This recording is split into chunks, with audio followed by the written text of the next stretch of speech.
Well, we're very lucky to have in the studio tonight Sir David Attenborough, who is going to talk to us about the ecological changes of one country, two systems, and what the future means for Hong Kong.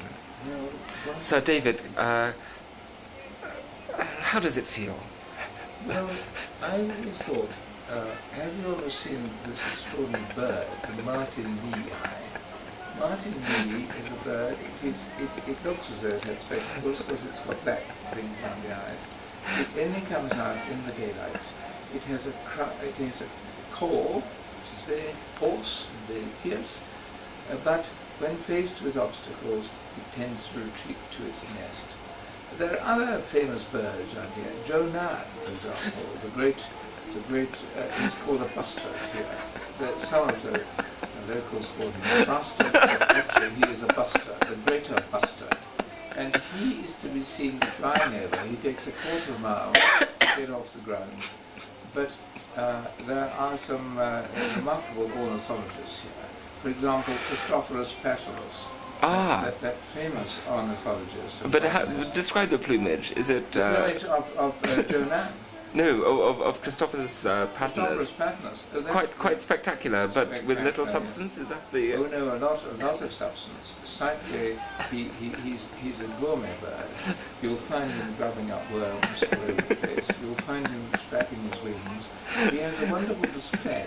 When you'll notice that he makes the quills of his feathers rattle when he makes a display. It is an extraordinary thing about this bird. It is red, white and blue, conservative colours, maybe you would say. And he has a deep, bittern-like call. He's very an articulate bird. But if I can interrupt you for a minute, Sir David, there is also a rumour that, ecologically speaking, there's species diversity will inevitably decline underneath the new regime. And how do you feel about this? Because there's Homo buccaneeris.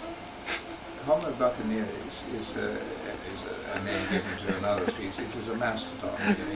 He spends his time creating food hoards. Homo buccaneris is a well-known animal around these parts. But there are many other beasts. I'm just trying to think what are the others. There are the Bankery, the famous Bankery group. The exotic species that feed only on rich ground but can often die when transplanted. There's the honking banking man, Homo erectus, and there's things other, but one shouldn't laugh about them in there. I mean, this is a secret world in this island, this unique place. There are many other things that you have here. You should remember that when they unearthed the airport, a lot of people crept out. I mean, not people, I mean people because I'm such an ornithologist myself. I think of them as people, but creatures, wonderful creatures crept out of the ground. Oh, wonderful creatures. Yes, there was we call one of them, we made pets of Emily Lau, for example, a very fine creature, very fine, shrieking, a bit shrill call.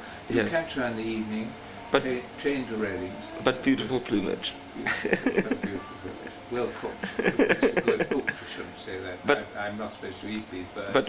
But were there to be a cook around at this time? I mean, which of the species do you think he would find most succulent? Let me see. The most succulent of all. Well, probably the fledglings of Christophorus Patulus. There are a lot of ducklings around. If you went to the lake, around about the mid-levels in Hong Kong, you'll find lurking there a lot of fledglings who spawned by this idea. They make very good fare. They well cooked over a spit. They would do well. You feel they should be stewed in their own juice, or in their own juice, with a little compote on the side? But then we're moving into the gourmet. Well, thank you very much. Now, we're very lucky to have in the studio tonight a man who many have thought had been dead, but Mr. Caesar, or can I be familiar? Call me Julius. Call me Julius, all right. Call me Julius, I was most interested having read your histories, but were you to be writing the histories again about Hong Kong, how would you feel about the current transition? Well, I must make one point absolutely clear at the beginning. The so-called Caesar salad is nothing to do with me. This is an invention of the Americans, and I think it has traduced my name, and I hope they will never mention it again. I just wanted to make this clear before I talk about rather more serious problems. But Julius, if I may say, I heard there was already a lawsuit with Slaughter and May about this defamation. Yes, indeed. But thanks to my policy in Hong Kong of divide and rule, we have got the legal fraternity absolutely set up here. And I'm quite confident that when this goes to the Supreme Court in Hong Kong, we will be able to deal with that one very effectively indeed. I'm quite worried because there have been a number of people spotted at this handover period dressed up in Roman costumes, marching around, declaiming about saying democracy is wrong, the republic is the true form of government. Well, these were visigoths in disguise. I feel a lot of trouble with the visigoths. They come in masquerading as Roman soldiers, and they go storming up and down the place with their women with garlands in their hair and white nighties on, and they think they take me in, me, Julius Caesar. Do you think I'd be taken in by that? Of course not. And if you remember, they had to travel by a taxi cab. I didn't think they were real Romans. I'm sure they weren't. Had they been, they would have travelled by chariot, Certainly. thunder chariot, or public altogether gas chariot, Yes, but one or the other. Yes. But I'm slightly troubled because the omens seem to say that the Ides of March will not be favourable. Well, a lot of people say that when 20,000 Chinese troops march into Hong Kong, my days will be numbered. But I've been through this situation before. I wouldn't have been made first consul for nothing. I will go and meet them in the Senate. I will declare that I will prepare my Republican and my Democratic views, and to hell with 20,000 PLA men. But I'm They're led by a man called Brutus, I understand. yes, but I also heard that not only are they marching over the border, but they came over those mountains with some elephants. Does this strike terror in your heart? Yeah, well, it's the deceitful Hannibal again. Hannibal got in touch with the Chinese and he arranged that they should have a whole fleet of armoured elephants. But I'm not afraid. I'm going for his brother Hasdrubal. Hasdrubal I could sort out any day. But quite how many of these elephants do you feel that the Hong Kong garrison can feed effectively before it all breaks down? It's not so much the feed that I'm worried about. It is the elephant droppings. If I may be allowed to tell you a tale. When I was consul in Rome, we had an opera performed in the Colosseum. It was an opera by a young Italian Roman composer called Verdi, and it was called Aida. And there was a great march in it, and a lot of elephants were paraded. We had tigers and elephants, I think, marching across the stage. I was, as Julius Caesar, I was conducting the orchestra at the time, and during a dress rehearsal, one of these elephants let slip the most almighty load on the stage. And how awful. I had to stop the orchestra straight away, and I said, gentlemen, I said, the orchestra had been performing extremely badly. I said, gentlemen, that elephant there knows nothing about music, but by God, he's a hell of a critic. No, one last question for you, Julius, if I may call you that. Yes, the laurels that normally enshrine your brow seem to be missing tonight. Are you travelling incognito, or you've used those laurels for some other purpose? Oh dear, yes. I must have definitely. Oh dear. Well, I'm sorry to point out this dreadful social gap. Yes, but, I will just cut. Serious, or just... Yeah.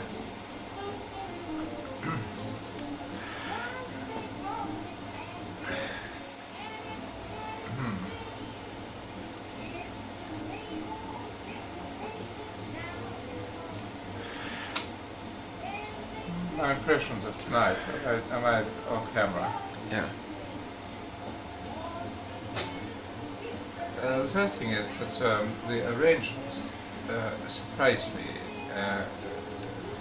for getting to the Tamar parade tonight. They worked very well. I mean, they moved something like 4,000 people around, and that went extremely well.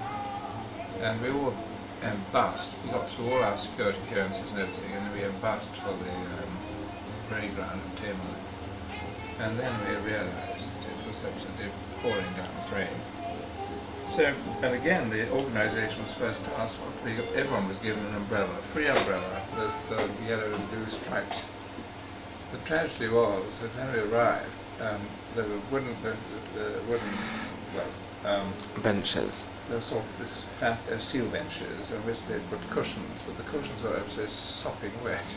The first thing you had to do was to wipe them down with a handkerchief before you put your very large bottle onto them, knowing that that would get stuck with rain for the rest of the afternoon.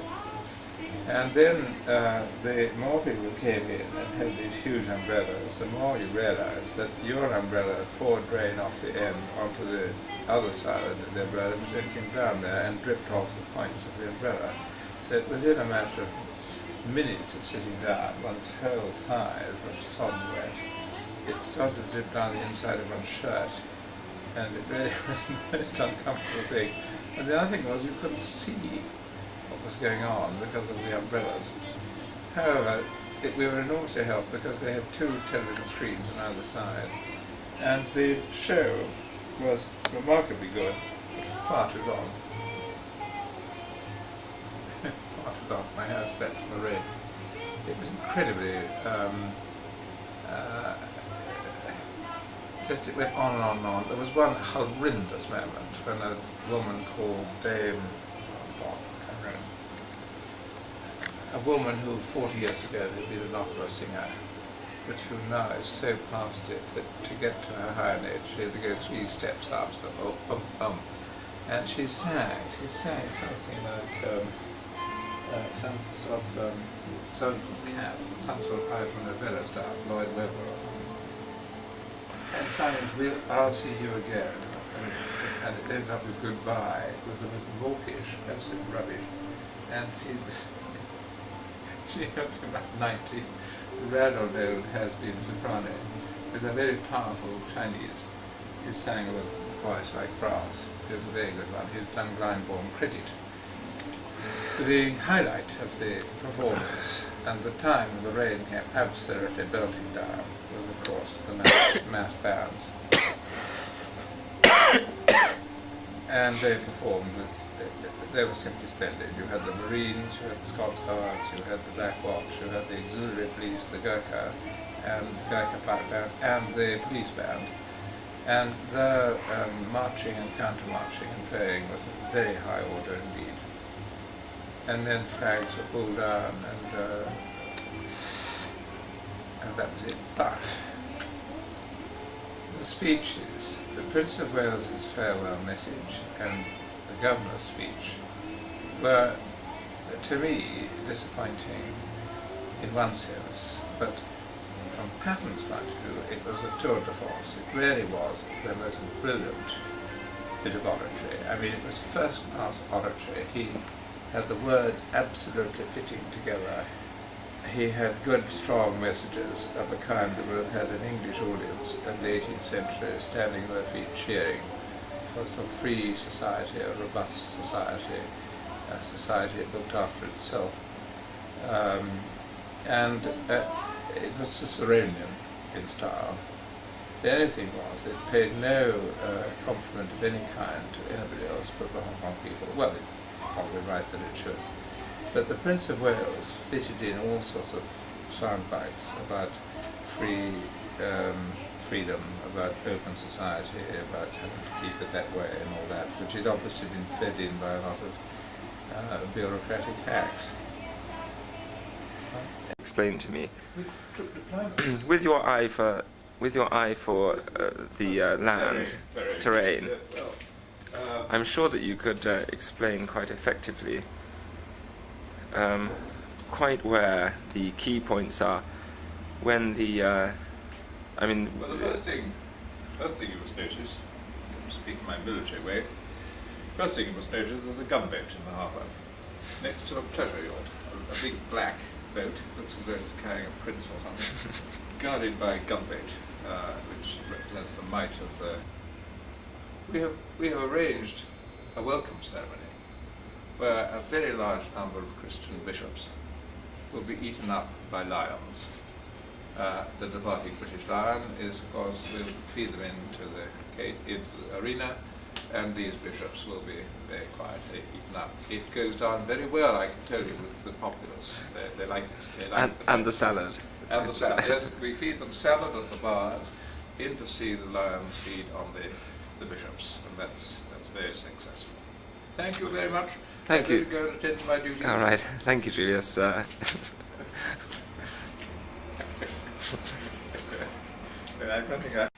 Go. It began in 1997.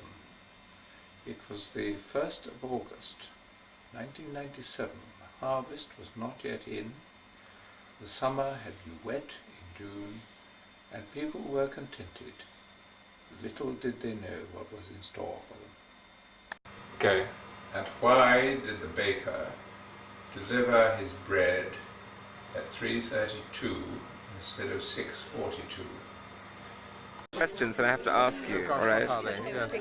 On the way to the wedding, Yes. what was going through your mind? Well, it was the floods, and it was Richard Evans and I. Richard was driving, and I was putting the umbrella out of the carriage to see how deep the floods were to get there. All right. Of the kisses that you have had from your wife in the last 40 years, was the one at the wedding, how does that compare to all the others you've had since? The one since been much better. On the whole, I think, yes. And in the last 40 years, is there anything that you regret? One or two, but I wouldn't like to tell her. Would you like to tell the camera and see if they're the same? No, certainly not. Okay. So, Dad, tell me where did you first meet Ying Wu Cheng? He says that we met in 1956 because he had been a British Council scholar, he learned his English, and he graduated from some British Council schooling of some kind in 1952. But I really first came into contact with him in 1964. And what were you, that was right in the middle of the Cultural Revolution, so it must have been No, quite it hadn't begun. difficult time. I was posted to Peking in 1964 as the first secretary and head of the Chinese Secretariat in what was then the British Chargé d'Affaires office. We were not a full embassy, just an office of the British Chargé d'Affaires. And he made himself known. He just appeared and claimed... At a party or something? Or? It probably was some sort of reception. And he was more or less handed on to me by the previous Chinese secretary, who said this is a Chinese contact. And it soon became perfectly obvious. So he's handed on by the previous person in your my post? predecessor, yes, as the first secretary, head of the Chinese Secretariat, more or less handed him on to me. And said, here's a friend. Here's a friend who is a good contact. But it turned out that he was then an actor and performing in the Capitol Theatre in Beijing. But he was very closely connected with the municipal authorities of Beijing, and I think he worked directly through the intelligence services to Peng Zhen, who was then the mayor of Beijing. That is why, when the Cultural Revolution broke and Peng Zhen was overthrown in March 1966 by the activities emanating from Shanghai and carried out by the Red Guards, he came immediately under surveillance and criticism and was subsequently arrested in about June of 1966. So that scene in The Last Emperor where he's paraded down the streets with his hat on. Absolutely, it was his life. And it was very sad because we knew them both. He had a wife. They gave themselves Christian names. He called himself Stephen. His wife was called Julia. His real name was Ying Ruocheng. Interesting man, because as well as being a consummate actor, he was also absolutely fluent in English. His English was just superb. Julia, his wife, not quite so fluent, and they had a young son then, Ying Dan, and we have video film of Yu and James and Ying Dan playing football in the Ming Tombs with Ying Ruocheng and his wife Julia. His wife was quite pretty? Yes, in a very classic Chinese mode, straight nose. I think she was Han, probably.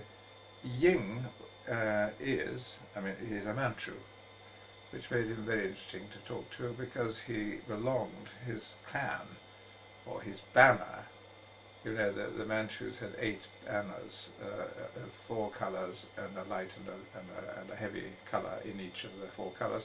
He was a red bannerman, I think, of the Hong, would be Hong Qi, Hong being red and Qi being banner. And the banner meant, you know, they were organised, there was a military organisation, and the Manchus ran China with these bannermen, who were the armoured, mounted soldiers that really knocked hell out of the foot soldiers of the Han. So he had all this, he was related to the Emperor Yongzheng, who was the 3rd of the Manchu emperors, after the great Kangxi. And then you had Yongzheng, who was regarded as a bit of a bad man because he had murdered his brother to get the throne.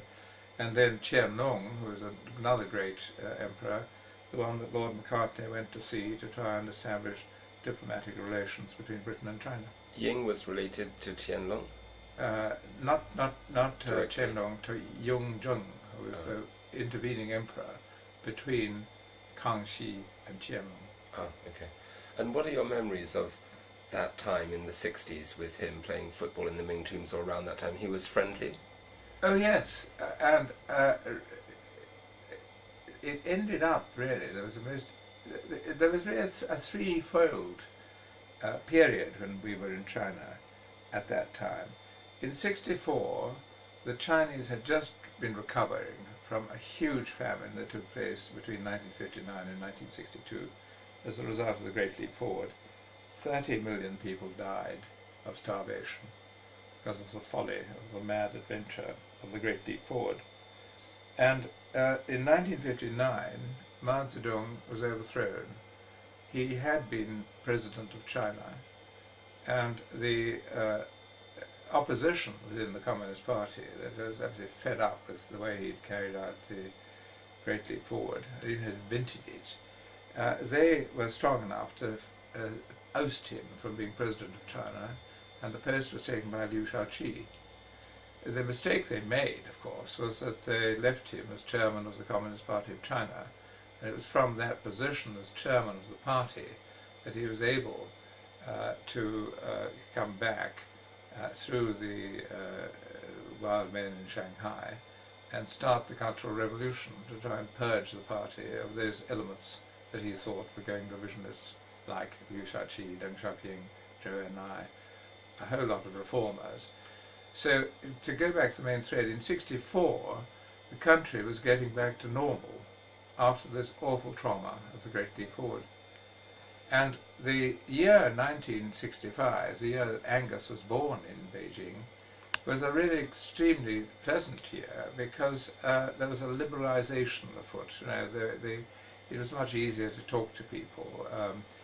In that year, 1965, on May Day, the leaders staged a wonderful popular picnic for everybody in Beijing to go to the Summer Palace, and there was opera, and there was dancing and singing, and the national minorities put on their dresses, and you could see, I have photographs, video of the leaders just walking past like this, Peng Zhen, the mayor of Peking, Liu Shaoqi, just able, within spitting distance of the crowds, and chatting with them.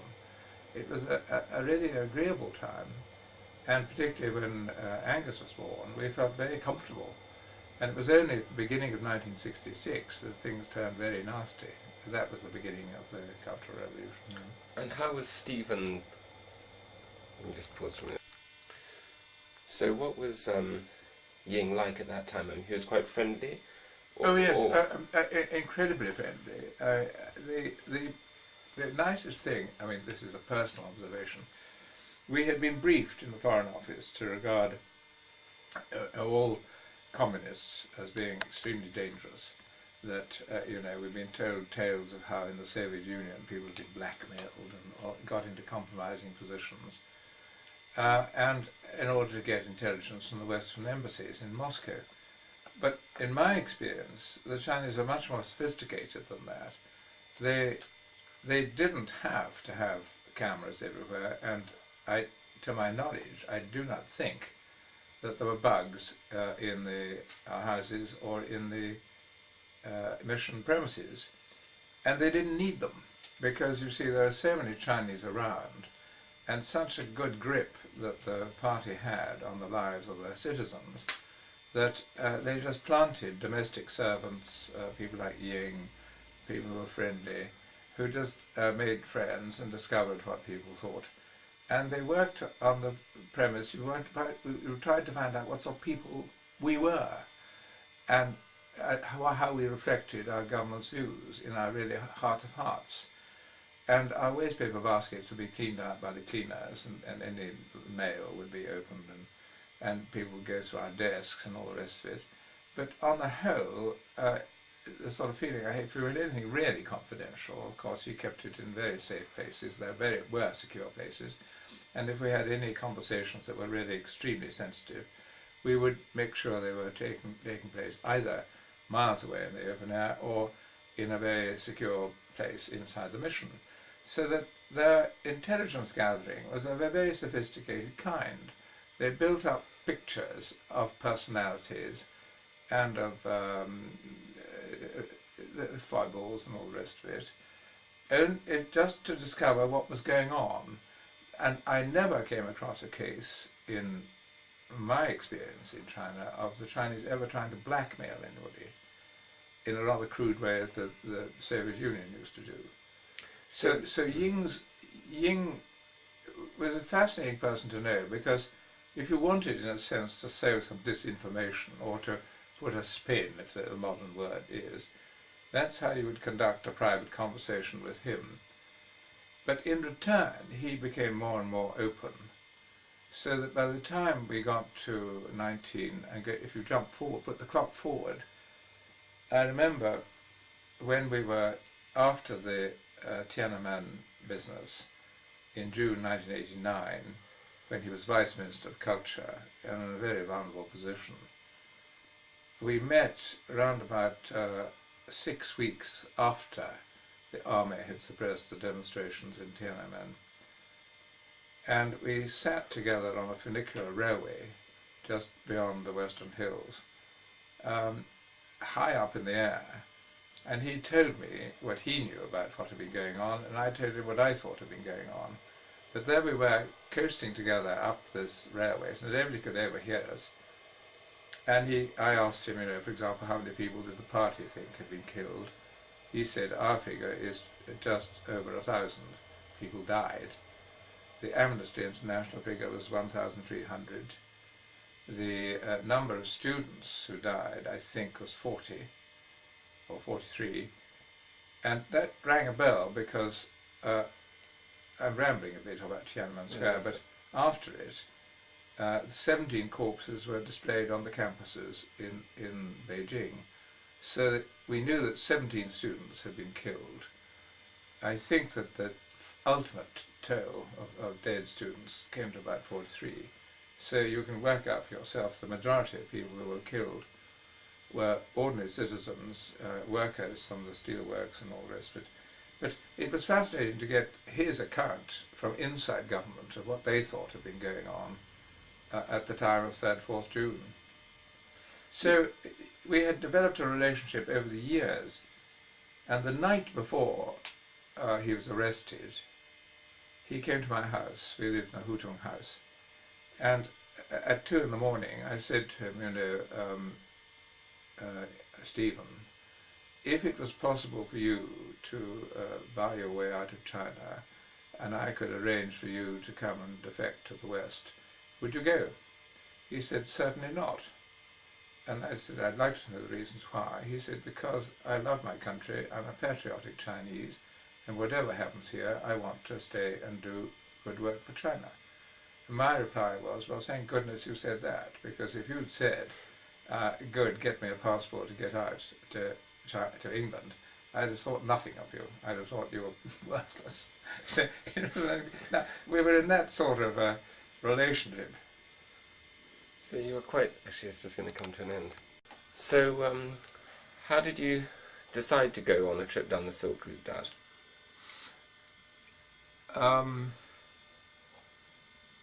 After the 3rd, 4th of June 1989 and the vigorous British government reaction to what was regarded as a very brutal suppression of democratic rights, the British government suspended all contacts of a military kind and really tried to suspend all contacts of any government kind.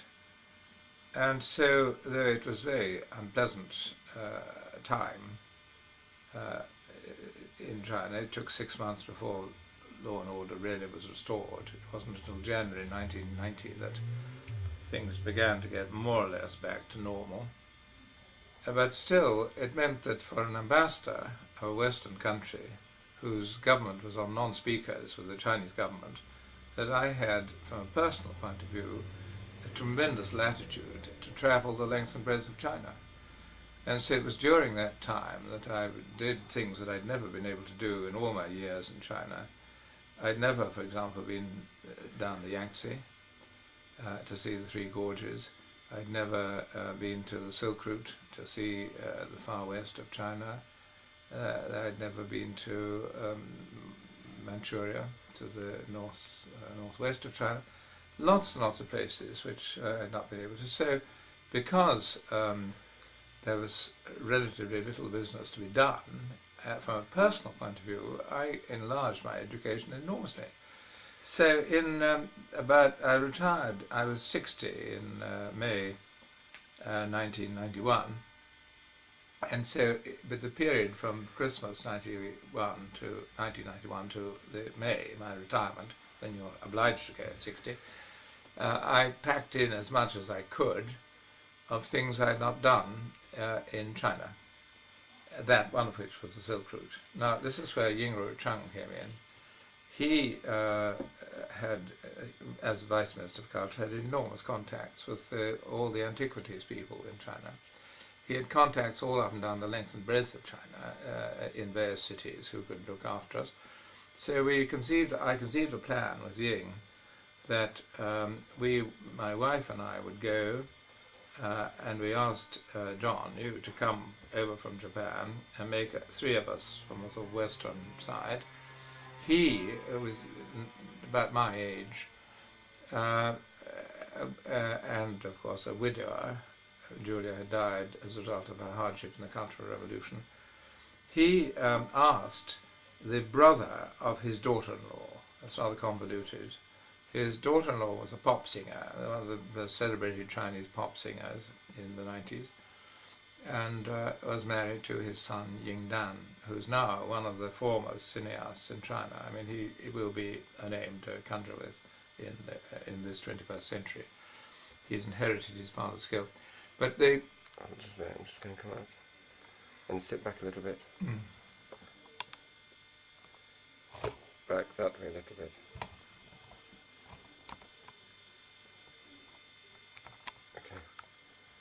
Okay. So we conceived a plan. We'd have a group of 6 to go to the Silk Route. So Ying's daughter-in-law's brother and his wife were there really to look after him, and son John came to keep an eye on the oldies in case they got too impetuous.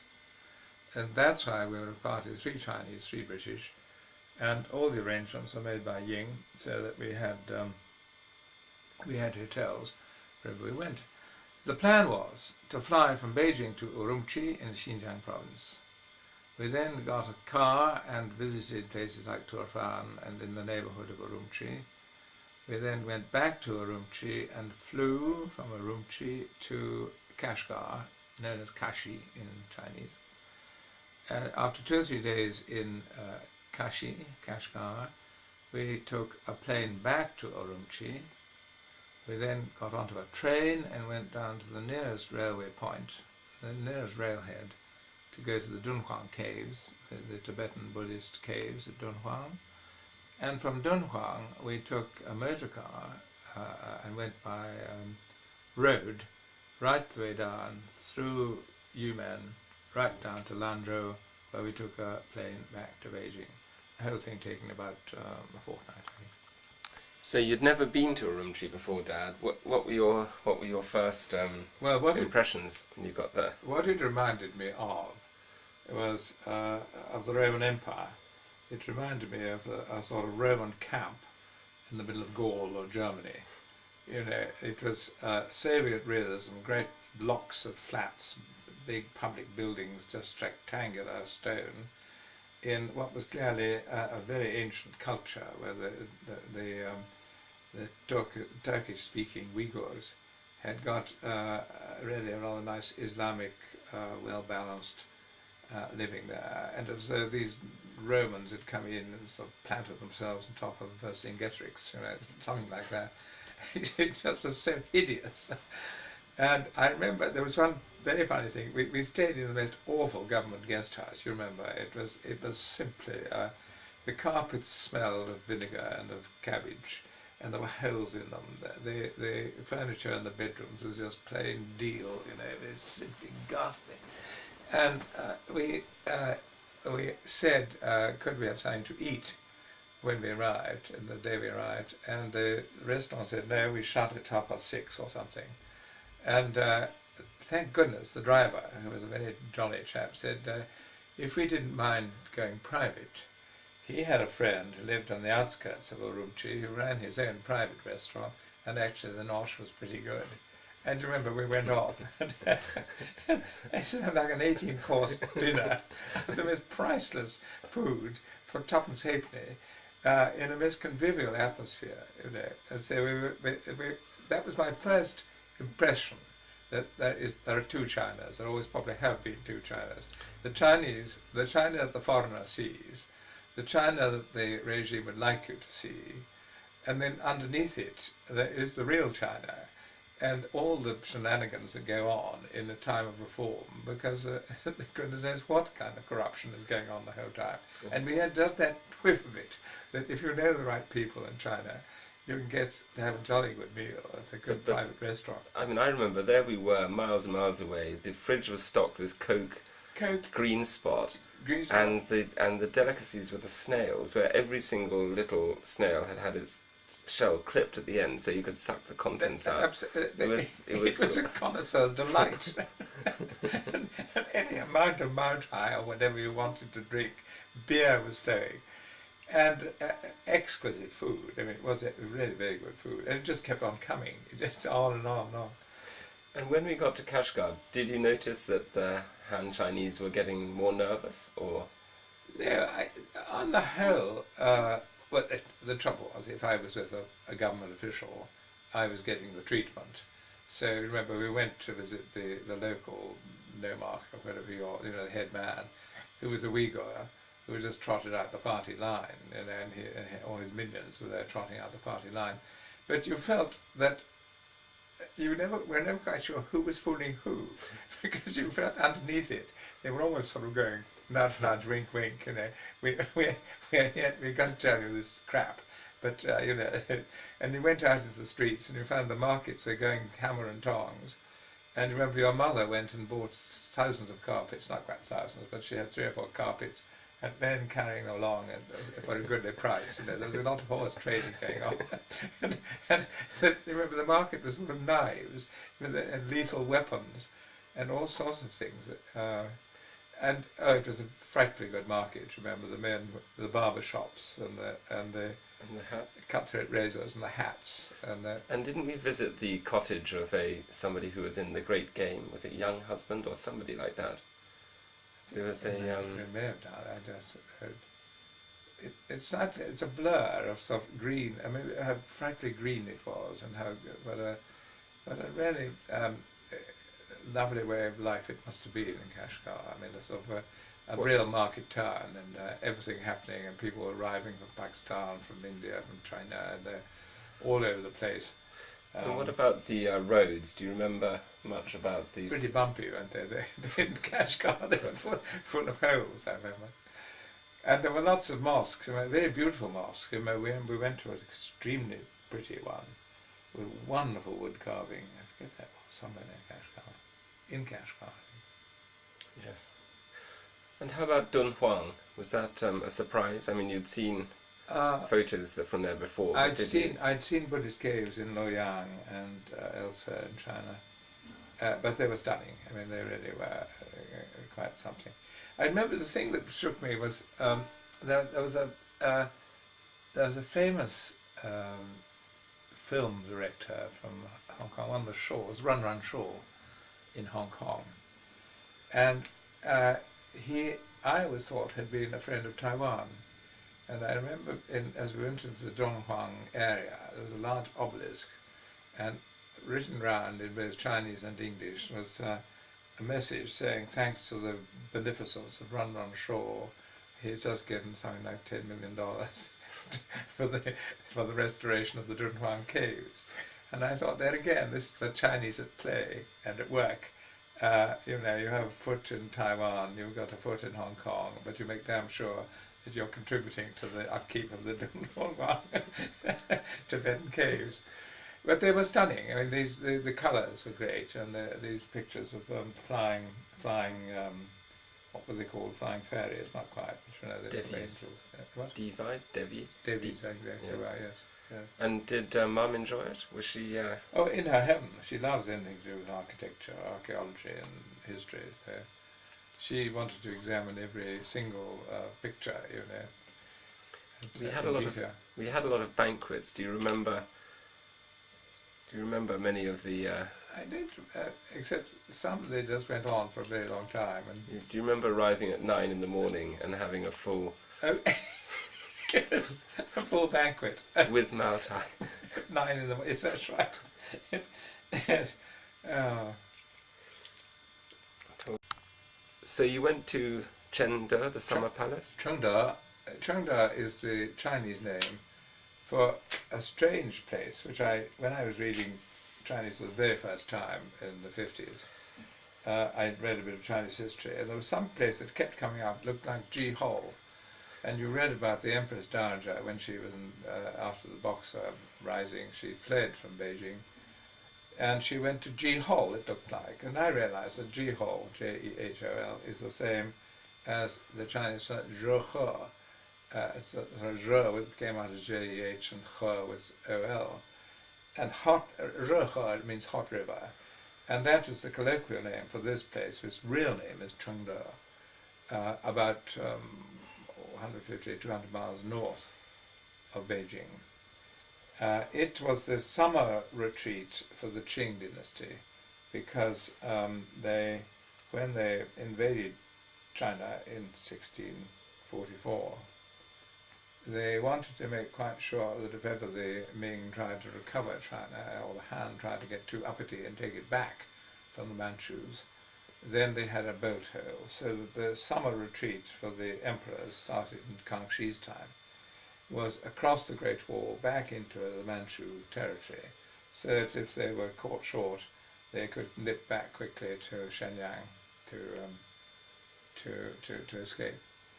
Now, so it was full of very interesting things, and this is where Tibet comes into it, because Kangxi, who is the second of the Qing emperors, the second of the Manchu dynasty, really captured Tibet. He mounted a huge expedition to teach them a lesson, because they were always uppity in the views of the Chinese, and he mounted a huge invasion and then made peace, and he and his successor and Qianlong were all passionately interested in Tibetan Buddhism. So you have at Zhehe, Chengde, you have an imitation building, which is a mimic of the Potala Palace in Lhasa. And you have Tibetan rites practiced in Chengde. And you had in the tombs, in the Eastern Jing tombs, you find in the tombs of some of the emperors, you have Tibetan script written all over the tombs inside, because they were really quite carried away by the... I think it was because the Manchus are essentially shamanistic, and because the Tibetans, you go from Tibet through to Mongolia and then through to Manchuria, and then ultimately through to the Red Indians in America. They're all basically shamanistic. They worshipped horses, they worshipped all sorts of things, they had funny devil dances. And I think that the Tibetan form of Buddhism rang a huge bell with the Manchus. So that you have a feeling in Chengde that it's very much respected, Tibetan religion. Tianlong was the enlightened emperor, is that right? He was always your favourite. Which one? Kangxi. Kangxi was the greatest. He was the chap who invented, well, he wrote the first Chinese dictionary of 40,000 characters. I mean, if everyone says to you, how many Chinese characters are there, they quote the Tianlong dictionary and they say there were 40,000. And if you imagine 40,000 characters in diphthongs, and you make a combination mathematically, you've got millions of words come out of the Chinese script. It's quite fascinating. That was Kangxi. He was a Manchu who took the trouble to learn Chinese. His father was just, Nurhac was just, no it wasn't Nurhac, but his father was just a pretty brutal conqueror. Kangxi really took a great deal of trouble to be a proper son of heaven, and he learned Chinese and encouraged scholarship. And so did his grandson, Tianlong. And which one did Stephen or Ying Ruocheng Stephen identify with? Stephen Ying his family was related to the one between Kangxi and Tianlong, whose name was Yongzheng. Not a very nice character, he didn't live for very long, and the terrible scandalous stories about how he murdered his brother in very mysterious circumstances to make sure, who was the heir apparent, he wasn't going to the throne. Suddenly he turned up dead, and Yongzheng was there saying, gosh, I seem to be in charge now.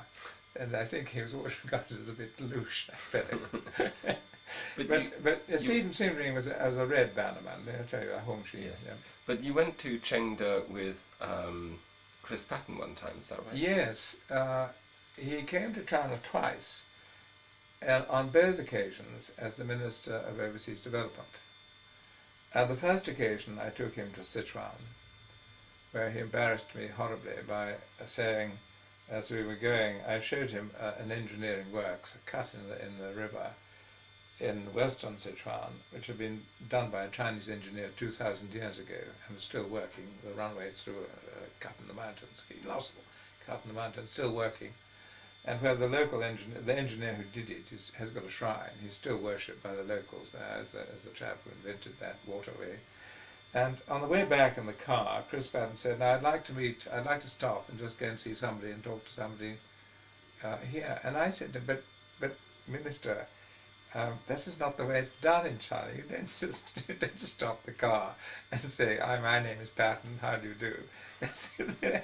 And he wouldn't take the advice, and so he made us stop in a village, and he built up to a door, and he knocked on the door. And I think I was lurking behind him, so to explain that this is a funny chap. And the door opened, and a woman he just looked at him and went, ah! And shut the door. Because she'd never seen a foreign devil. Just on that doorstep. And I said, you see, she hasn't seen very many white people here, you know. I thought, it was very funny. And then the second time I took him to Chengde, and then we had great fun. He rode on the mule up to there's a great mountain with an enormous pillar at the top, looks like a huge club on a sort of bed of rock. Looks enormously phallic, and you can see it for miles. And we took we went up by mule, I think, and then we walked up, and I think some con man came along. It was a chap who was getting people to ride on camels and on donkeys, as they do. And so Chris Patten mounted this horse, and drew a sort of sword and waved it, and we photographed him. So one of these days, these films might be quite amusing to see. But actually, on those two occasions, I took him all around the palaces, and then we had fun doing the kowtow, mimicking the meeting between Lord Macartney and Qianlong at the site of where his summer tent had been. And I liked him because, to me, at that time, he seemed to be like the kind of moderate conservative who makes a lot of sense to me. He was a very great friend of Douglas Hurd's. And everything he said, he talked about Britain, made such a lot of sense. I had no idea, of course, that he was an ignoramus when it came to China. I mean, as I told you, this knocking on the door of this peasant woman's house, shock of horror. And he found it hard going. You also went to China with Thatcher at some time. Was that That was at a difficult time? 82. But no, it wasn't. It was a difficult meeting because the purpose of the visit was to start the talks on the future of Hong Kong and the negotiation, the quote, negotiation on the future of Hong Kong. And the marvellous moment, I shall never forget this, the straight confrontation between the Iron Lady, and little Deng Xiaoping. Deng Xiaoping chain smoked, and he spat. So he had a spittoon down here, and he had his a cigarette, the ashtray there. And there came a moment in the talks when Mrs. Thatcher leaned across and said, "We've got a good idea. We shall give you nominal sovereignty. We understand you married about sovereignty. We'll give you nominal sovereignty over Hong Kong, provided we keep the administration, because you see, we understand how these things work, and we could administer it, and you would have the nominal sovereignty." And Deng Xiaoping, who was sitting in a huge chair, so he looked minute, this little man, he just leaned further back and he said, no. He said, for us, sovereignty means sovereignty. In other words, if you have sovereignty, you do what you like. I mean, sovereignty is your sovereign territory. No, we'll have that. And at that moment, Mrs. Thatcher began to ease forward in her chair, and you could see her hand going down, groping for her handbag. And the more that she leaned forward, getting agitated and sitting on the edge, and clutching at her handbag, the more Deng Xiaoping just leaned back and smoked away and said, no, sovereignty, it's not sovereignty. And then he gave her the 2-year ultimatum. He said, this never quite came out accurately. He said to her, if you don't come up with a solution based on the premise that Hong Kong is sovereign territory of China, we will take unilateral action at the end of 2 years and declare it to be sovereign territory of China. So you have 2 years to think about it. And that never quite came out. And so we had 12 or 13 sessions with Percy Craddock leading, with Teddy Yude coming up from Hong Kong. And every time that they started to get into Turkey, the Chinese would say, but we're not talking business until you agree to the premise. And the premise is, on the basis of Chinese sovereignty over Hong Kong, then we'll agree how it will be done. But you must start by acknowledging its sovereign territory of China. And every time that the talks ended, there was nothing agreed. Nothing. And every time Teddy Yude, who's a great man for public relations, said, I've got to talk to the Hong Kong press, what shall I say? And the formula they agreed was, we've had an exchange of views which were, what was the word?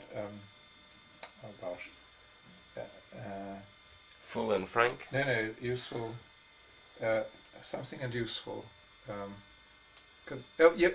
Useful and constructive. Useful and constructive was the formula that was agreed between the Chinese and the British side. And for something like a dozen times, Teddy Yude went back and said, well, we've had useful and constructive exchange of views, and then the Hong Kong press were happy and they went on speculating. Until sometime in July, I think, 1983, I think it was about then, after one of these useless discussions where the Chinese said you must accept the premise, otherwise we're not talking, Teddy You'd said to the chief Chinese, well, shall we just use the usual formula, we've had useful and constructive discussions? And they said, no, you may say they've been useful, but you may not use the word constructive, you're just useful. So he went back to Hong Kong, and the journalists descended on him, and they said, how were the talks? He said, they've been very useful, they've been useful. And they all said, and constructive? He said, no, useful.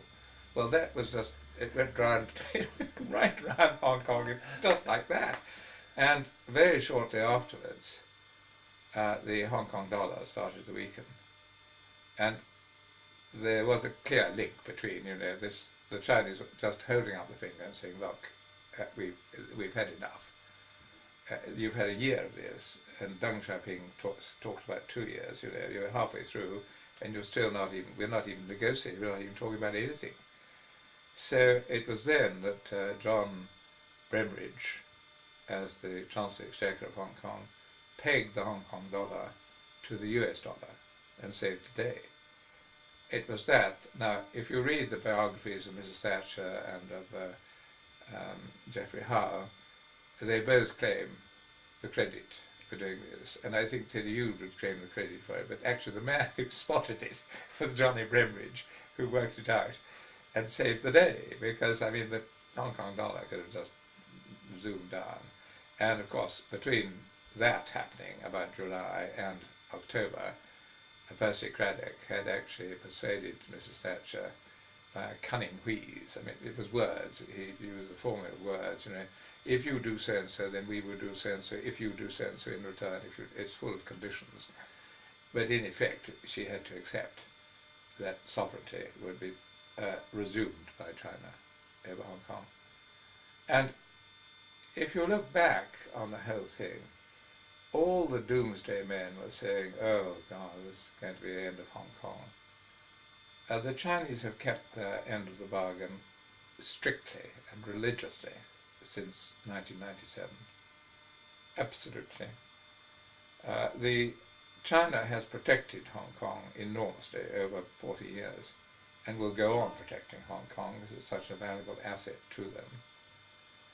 And the doomsday soothsayers who were predicting gloom were looking in totally the wrong direction, because in June, July 1997 they had a much worse crisis when the baht went to the wall and there was a huge domino effect on all the currencies, a financial currency crisis in Southeast Asia, which was devastating for the region and very hard for Hong Kong.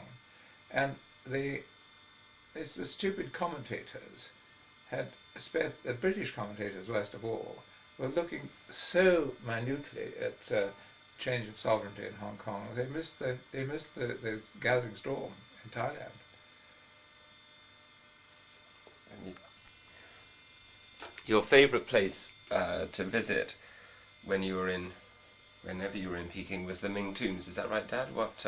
Well, it was in the 50s the favourite spot, because you could go and visit it without any difficulty. And historically the Ming Tombs are very interesting, because it spanned a period from the 14th century to the 17th century. And in its heyday, the Ming dynasty was a very strong cultural dynasty indeed, until it just fell apart because it became too corrupt. But then, when I was there in the 50s, we heard about the Qing tombs, and we discovered that they were divided into two parts. Some of the Qing emperors were buried in the eastern part of China, and another lot were buried to the western part of Beijing.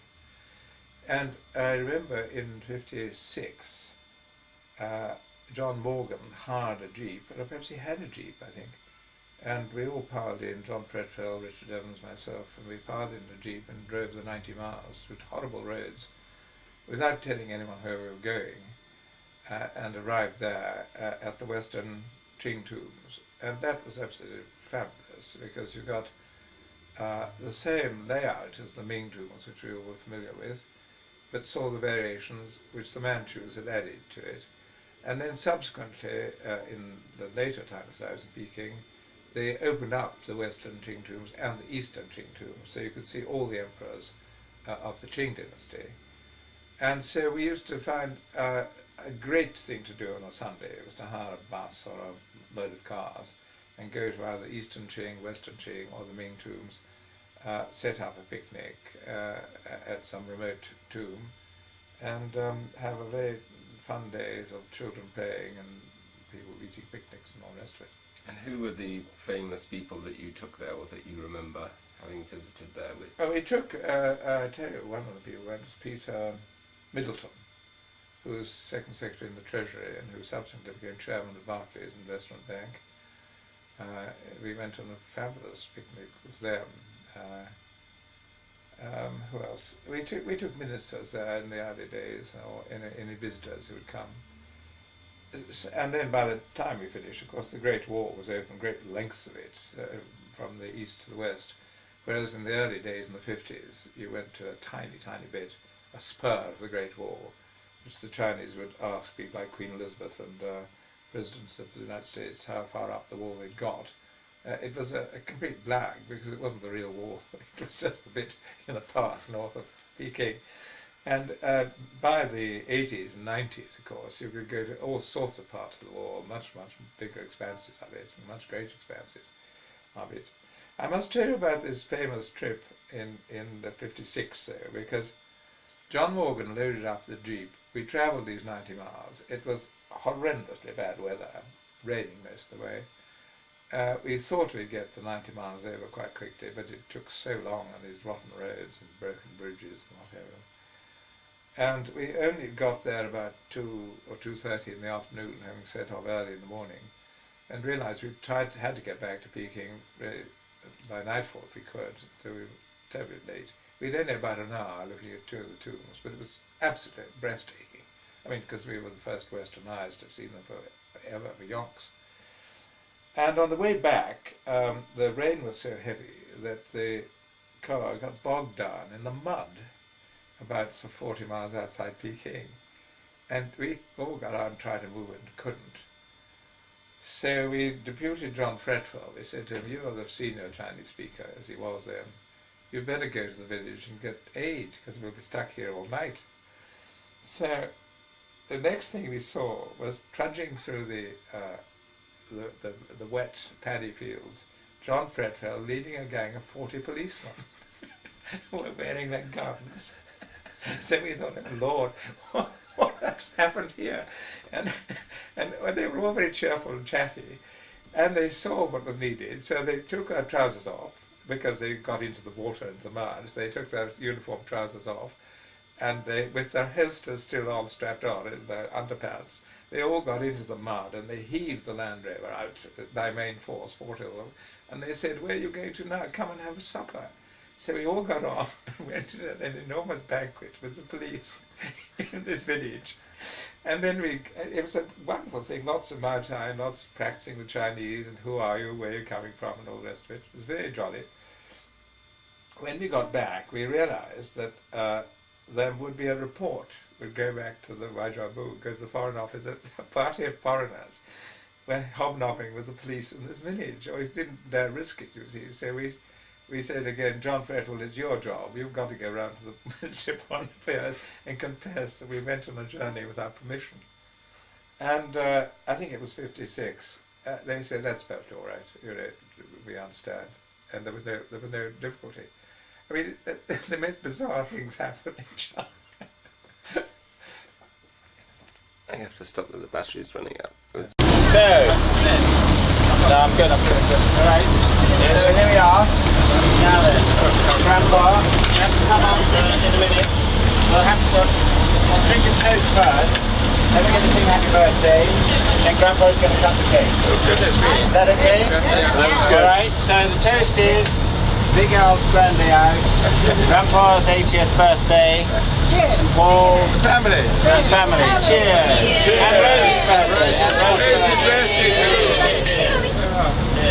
Grandma, happy birthday. Happy So, birthday all.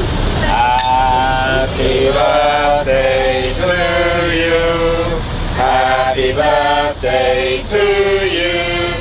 Happy birthday, dear Grandpa. Happy birthday to you.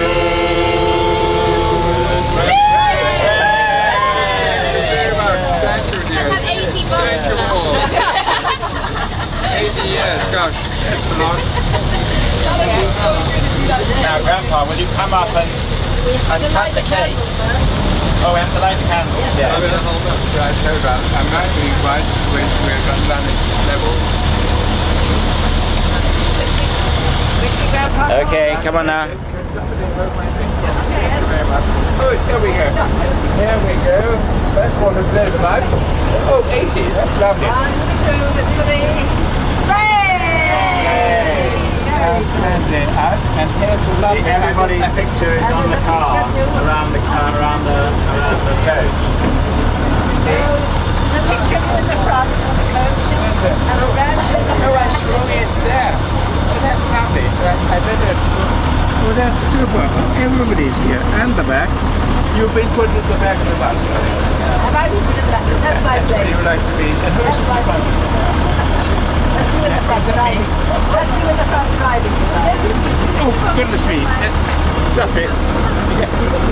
I'm going to wait myself. Right, are you ready? I think I'm going to do it. I'm going to take this out first. Then take these out first. And start on that side, I think.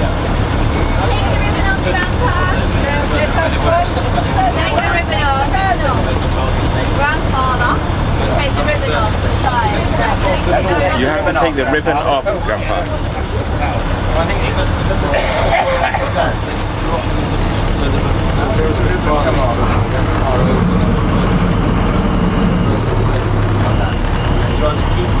I'd love to keep the car. I've got to keep the car. Take them off.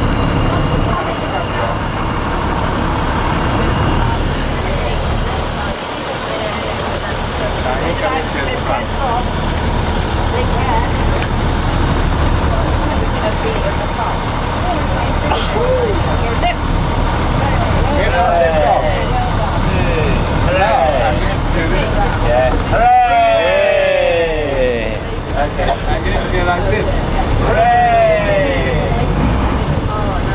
Very good. Cut it this way.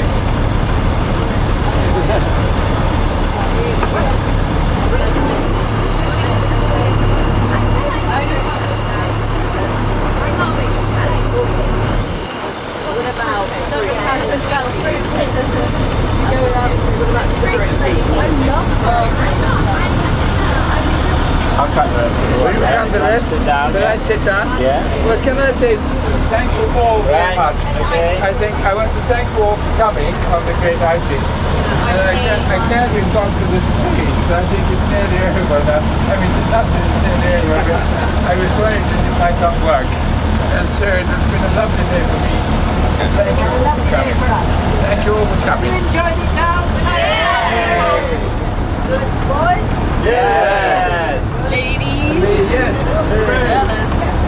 I'm going to sit down again.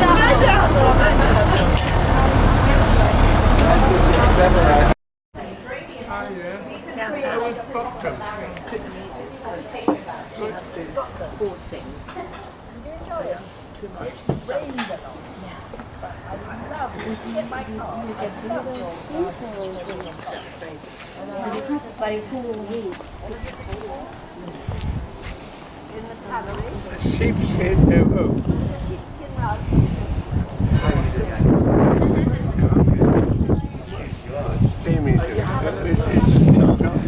Hello, Dad. Gosh, there we are. Hey John, you don't have to photograph the infirmity. No, I'm trying to photograph Robin Ogre. but you're swiftly moving past. Yes. We're moving out of shot. Yes, Jiffy. you're out of No, shot. Dad. We can sit inside. Some are going to sit outside, and some are going to get inside.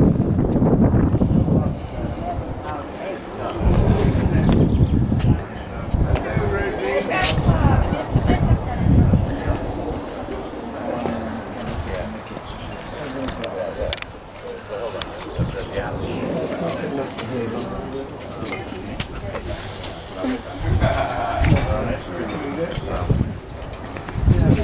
feel like the salmon is going to... But it's all good. I mean, how about yourself? Are you getting some work? Oh, yeah, okay. Not at all. Oh, right. Have you been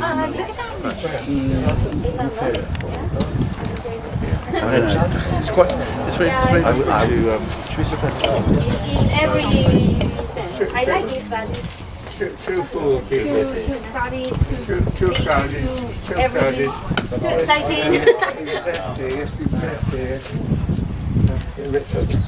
I think I use hands like here. On the, anything I use on it.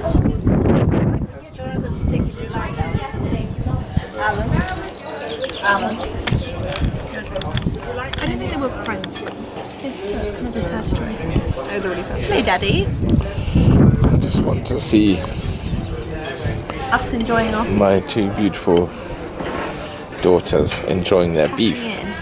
enjoying salmon because I don't believe in killing animals, but fish, yes. That's right. I forgot about And be that. very classy and starting with the fish. And what is that? Pardon? That's the nut roast for... Is that another beer, actually? There was beers in the fridge now. Yes. Okay, I'll drink wine first. I've been commanding his time a lot recently. He's going to be coming here in May. Beautiful. Yeah, I really, really want to see Better you. wash his head. I know. He's too big for the house. And here's I'm going to sit down here now. Okay. Where are you sitting now? He wants to sit here. I'm going to sit there.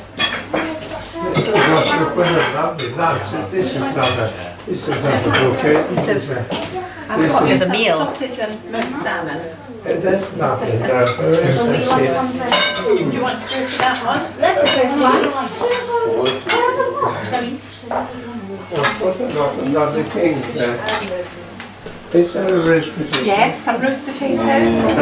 One like sausages. Roast peppers. I'll tell you what, I'll sit down first. Yeah. And do that. Would we like some gravy, Johnny? Are you sure? Only one? That is tasty, isn't it, Robin? I'll give you that to start.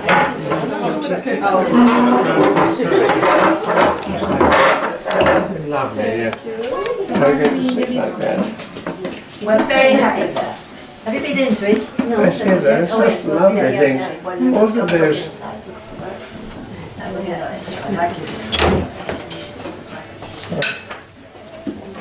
That is cream for the... All of those lovely things there. There's a green salad with asparagus. Would you like some of that? No, what's that?